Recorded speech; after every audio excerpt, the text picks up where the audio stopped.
ഇതിൻ്റെ ബാക്കി കാര്യങ്ങളിലേക്ക് കിടക്കുന്നതിന് മുന്നേ ആദ്യം ഒരു കാര്യം പറയാനുള്ളത്, ഈ മുസ്ലിം സമുദായത്തിൽപ്പെട്ടിട്ടുള്ള പെണ്ണുങ്ങളായിരുന്നു നമ്മുടെ ശബരിമലയിൽ സ്ത്രീ പ്രവേശനത്തിന് വേണ്ടിയിട്ട് ഇവിടെ പർദ്ദയൊക്കെ ഇട്ട് മുഖമൊക്കെ മൂടി ഇവിടെ മതിൽ കെട്ടാൻ വേണ്ടി വന്നത് എന്ന് നമ്മൾ ഇത്തരണത്തിലൊന്ന് ഓർമ്മിക്കുന്നത് നന്നായിരിക്കും.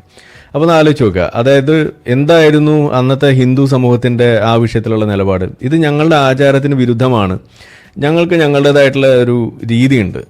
ശബരിമലയിൽ സ്ത്രീകൾ കയറണ്ടേ, എങ്ങനെയാണത് കയറേണ്ടത്, ആർക്കൊക്കെ കയറാം, ഇതൊക്കെ സംബന്ധിച്ച് അവരുടെ ആചാരപരമായിട്ടുള്ള ഒരു കാര്യമുണ്ട്, അവരുടെ കൾച്ചറൽ ആയിട്ടുള്ള അവരുടെ ഒരു രീതിയുണ്ട് എന്ന് വേണമെങ്കിൽ പറയാം. അല്ലെങ്കിൽ ആചാരം എന്ന് പറഞ്ഞാൽ അവർ ഉപയോഗിക്കണം, ആചാര ലംഘനം, ആചാര സംരക്ഷണം എന്നൊക്കെയാണ് അവർ പറഞ്ഞിരുന്നത്. അപ്പോൾ അതാ ഹിന്ദു മതത്തിൻ്റെ എന്ന രീതിയിൽ അവർ മുന്നോട്ട് വെക്കുന്ന കാര്യങ്ങൾ, അത് ആചരിക്കാനും അതിൻ്റെ നിയമങ്ങൾ വെക്കാനും ഒക്കെയുള്ള അവകാശം അത് അവർക്കാണുള്ളത്.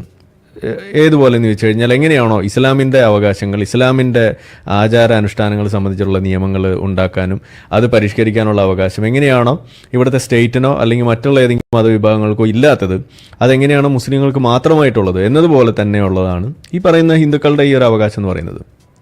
അതിനകത്ത് ശരി തെറ്റ്, തുല്യതയുടെ വിഷയം, അതൊക്കെ പിന്നീട് വരുന്ന കാര്യങ്ങളാണ്.